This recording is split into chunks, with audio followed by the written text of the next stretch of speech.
السلام عليكم ورحمة الله وبركاته. خارج الوضع جالسة تظهر بالصدفة يرو ديرا في ميديا هواتر راح بدون بيني في كمان لقارة سبب مدرجة غرغراتي مشكولة تاني تشغلي تاني كان على في نرى كم بني كذا أما أنت نجا تيجي هني جرا كان تدري جرا سكن تغرغرة إسمي قبل إيريها تجنا لقولي سكين كمان جيا أكو مكان أندرو برمي كفولي دوا غرغرة إسم برسيسرا غير channel hinna dibne jira غير ورمي YouTube channel hinna khare tara subscribe share bikuran video sa isindina ega opani kiya wiyaran tana saganta barida fi namoni bai irara katan madudire ajaiba kabadde ni media hadde jire kula madudire kumma rige tunke hin ola madudire arran tana isini kabadde di hadde ko gafi namota hitturi akasuma rakkina namota hittu kan himetu wallaltan hankara فيارات الجرا هوسبيتالات عدتها دينتني فرمالة يساوالالتان إن شاء الله تعالى بإذن الله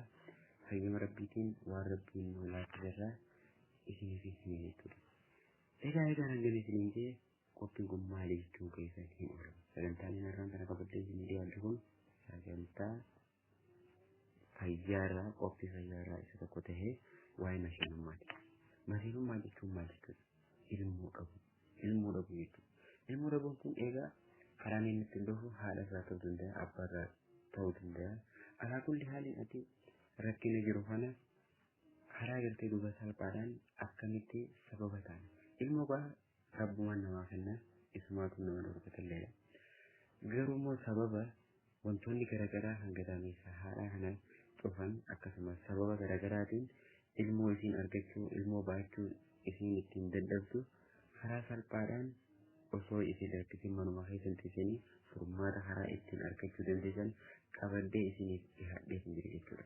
Hangaruma qophii kiyyaatti na waliin tura turtii gaarii. Egaa isiniif eegallaa dawaan hin jalqabarratti qabaddee isinii dhihaadhee jiru.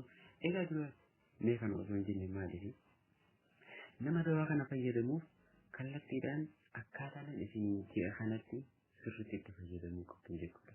osoo wanta kan irrifne kallattiidhaan suuraadhaa wajjin dawaaleedhaan isinii himu kana isiniin agarsiisa jechuudha.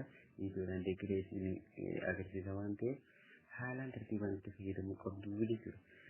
Inni jalqabaa namni gartee duuba dubartiin gadaamessa isii keessaa karaa keenya qabdu taate maal godhuu qabdan dawaan jalqaba irratti fuutee yookaan ogeessa sumbul hindii muka jedhamu ni fuutu.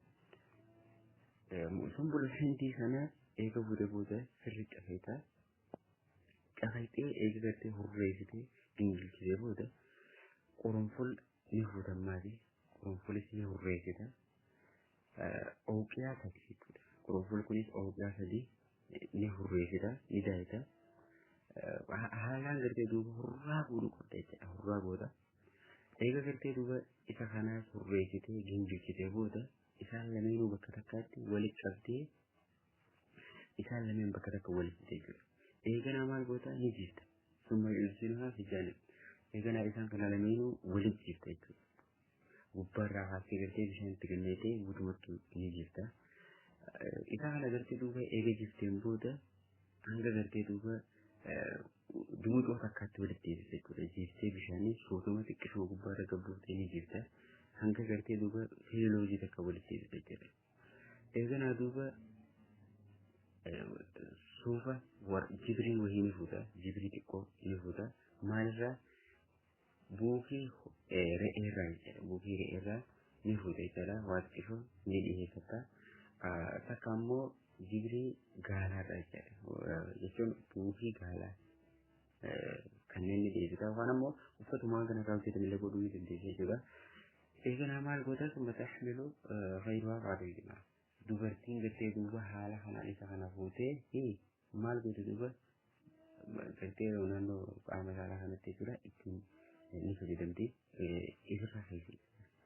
Isa kana duuba eega wal qunnamtiin taasifamtee abbaa manaa jechuudha qunnamtii gooteen booda akkas isirra keessi teessee. Inni kun maaliif fayyada jennaan wanni inni fayyaduuf ruxuuba afaan ammoo wanta gartee duuba gadaamii dheesiidhaa kan cufe dawaan kun ni bana jechuudha. Akkumarraa faa'uudhaan xiqqishuma kanatti irra keessee taa'u kana ni banaa jechuudha. Ni bana fa'a caqafame wantoota garaagaraatiin caqafame yoo ta'e ni banaa jechuudha.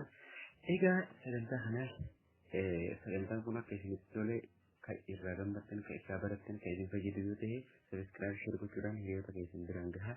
Egaa bal'inaan inshaallah biizinillah sagantaa bareedaa dawaalee waa'ee gartee duuba rakkina ilmoo kanarratti hayyama rabbiitiin waan gartee duuba yoo rabbiin dhugumaan ilmoo isii kennuu karraa hin qabne taate waan ajalessi dabre Allahu a'lam sirratti beeka. haa ta'u malee sababoota rakkina garaagaraatiin yoo gartee duuba namoonni ilmoo dhabdanii bultiin keessa rakkataa jirtu inshaallah wallahi dhugaan isin hima hanga rabbiin nu laafiseen dawaa guutuma isaa kan namoonni isinirraa dho'isan gadii takka wanni itti baasan hin jirtu waan rabbiin nu beeksisa guutuusaa kan isin hin barsiisu ta'a. Sagantaa kanaaf akka isinitti fudhachuu barbaaddan sabiskiraayib share gochuudhaan sagantaa bal'aadhaan sababa masiinummaa maalirraa akka ka'u akkasuma furmaanni isaa maal akka ta'e tokko tokkoon egaa masiinummaan tun gosoota hedduu qabdi. Dhiirarraa yoo ta'e akkamitti addaan baafna dubartii yoo ta'e akkamitti addaan baasnee beekuu dandeenya karaa salphaadhaan gartee duuba kitaaba xiqqaawota garaagaraa ulamaawota garaagaraa walitti fiduudhaan bifa suuraadhaatiin isinii qindeessee kan isinii dhiyaatu ta'a. hanga viidiyoo bareedaadhaan walitti deebinu.